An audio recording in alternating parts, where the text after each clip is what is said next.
G'day there, welcome to another Actor Talks video blog. Just before I get into this, make sure you watch Sylvester McCoy, Actors Talk About Themselves. It was a pretty crazy week last week when I released it. There was a lot going on in the world, very distracting for a lot of people. So yeah, make sure you watch it. The link's here. Yeah, so check out Sylvester. We had a marvellous talk. I'll also put the links of all the other actors talk about themselves, video blogs in there as well. I've got a couple of questions for this week. Then I'll talk about some other stuff as well. The first one is from Faith Zamet Camilleri. She sent this for a week or so ago. Stephen, I have a performance next month. It's my first time talking by myself on a stage, and I'm only 12, and I'm already a bit nervous. I'm scared I will end up mixing up my lines or something. Do you have any tips? Wonderful, thanks. thanks for your question, Faith. That's a great question. And first time on stage, what a massive leap, and congratulations. To have the courage to do it. Nerves. Look, I get nervous. I always get nervous before auditions or anything like that. It's completely natural. I guess just be with your nerves. That's all I'd say. Nerves are part of it. It's okay. And you know what? You're probably going to be fine, but if you mix up lines, who cares, really?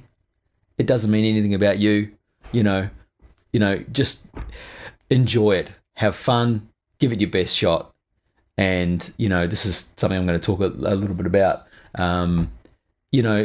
With performance, we put so much pressure on ourselves, not to make mistakes, and we forget just the fun of being free. I mean, performing is art. It's all about being free. It's just about expressing yourself and having fun. And if we're not having fun, we have to question why we're doing it. I'm sure you're going to be great, Faith. Enjoy your time on stage and just don't put too much pressure on yourself. That's the only thing I'd say. If it's your first time on stage, I'm sure you're going to be great, but just have fun. If you fluff a few lines, who cares, really? It doesn't mean anything about you. It doesn't mean anything about you as a performer. Everyone's been there and done that. So, have a great time. I've had jobs and, just recently something that I thought I was going to get a job and I didn't get it. And I was pretty distracted with a number of things, because of that crazy week that we've had. I let that get the better of me. And, yeah, things do get in the road sometimes, but for you, Faith, just relax, be yourself, don't put too much pressure on yourself. You can probably feel I'm almost losing my voice, so this could be very quick. I'll get to looking after your voice shortly. Another one from Kate McKenna. Hey, Stephen, I've had a question I've been building since watching your videos. I'm not an aspiring actor, although your videos haven't given me a much more appreciation of film production, but I'm a writer. And often, as you said, the two go hand in hand. I was in school for creative writing. We always discussed immersing ourselves in environments and drinking other works of all mediums in order to give our creativity life. I was wondering, after noticing your bookshelf, your videos, because I'm a proud nerd, what sort of things do you find to inspire your different works, be it books, movies, other video blogs, or something else? I love your videos and admire your dedication to sharing with teaching others about your passion. Can't wait for the next updates. 3rd of November, Kate. Look, thanks so much. I think there's a really good book. I was telling you about The War of Art and a book called Turning Pro, which are great. But, of course, the other one is The Artist's Way, which is a really great book.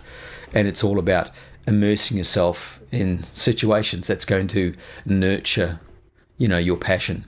I'd like to say I read, but I'm terrible at reading. It took me a year and a half to read Lord of the Rings.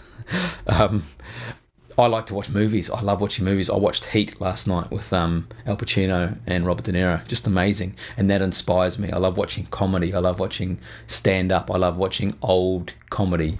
Or just funny YouTube videos. Just things that make me laugh. I guess for me, I watch stuff that I go, man, I'd love to do that. And that's what triggers the passion. So I'm sure there's something for you that triggers it. So yeah, I guess feed yourself with stuff that inspires you creatively, that makes you feel good, because I guess art, it's something that's inside us and it makes us feel good, and we want it to make other people feel good as well. I mean, I don't love doing comedy because it makes me laugh, and I love the fact that other people love it, so those sort of things. And also, surround yourself with people who are going to be nurturing and, don't bury your head in the sand. People have different words of advice about things, but you don't have to take it all literally. You you take advice from friends and family, but then you follow your own path because only you know what you want to do. If people are putting you down or if people are being negative or whatever, then, just limit your time around them or just go, okay, thanks, and just don't take it on board. That's kind of what I do. You want to surround yourself with people that are going to fulfill you and they're going to, I guess what we say, fill that well of creativity. And I guess the other thing with writing that I'm learning too, because I'm certainly no expert in getting writing done. I've got great ideas, but, use what you know, write what you know, write, what you're interested in. A lot of the comedy stuff that I like doing, it relates to people that I've met or people that I know. So, yeah, I hope that answered your question. Please feel free to add any more questions, on the comments for the YouTube channel, on my Twitter page and on my Facebook page as well. I'm going to briefly talk about looking after your voice, because that's what's that's affecting me at the moment. I do voice work and I'm losing my voice, so I've really got to rest now, and I've got to look after my instrument. It sounds a bit pretentious, but that's really what it's about. So I sometimes go too hard and too fast with things. So rest is cool. Rest is a really good creative thing to do. Rest, recuperate, and get yourself ready for the next thing. And also just a little thing, just going back to what Faith was saying about, about making mistakes. I thought I had a job and I don't think I did as well as I probably could have. Maybe I was distracted. Maybe I wasn't focused enough. But at the end of the day, even if you do not, if something happens and, it's your fault, it really doesn't matter in the end. C'est la vie. It's in the past. You just got to keep boxing on. And with this game, especially that I found with acting, sometimes you'll do a great audition, sometimes you'll do a shit audition, and you just got to move on. You just got to go, okay, that's it. That's in the past, because it's such a cutthroat industry with this, and who's to judge what you do in your art and stuff. So, you just have to move on. I'm definitely losing my voice now, so I'm going to go. Make sure you watch the interviews. Actors talk about themselves, and I'll see you next week. See you later. Bye. Yeah, nah, sweet.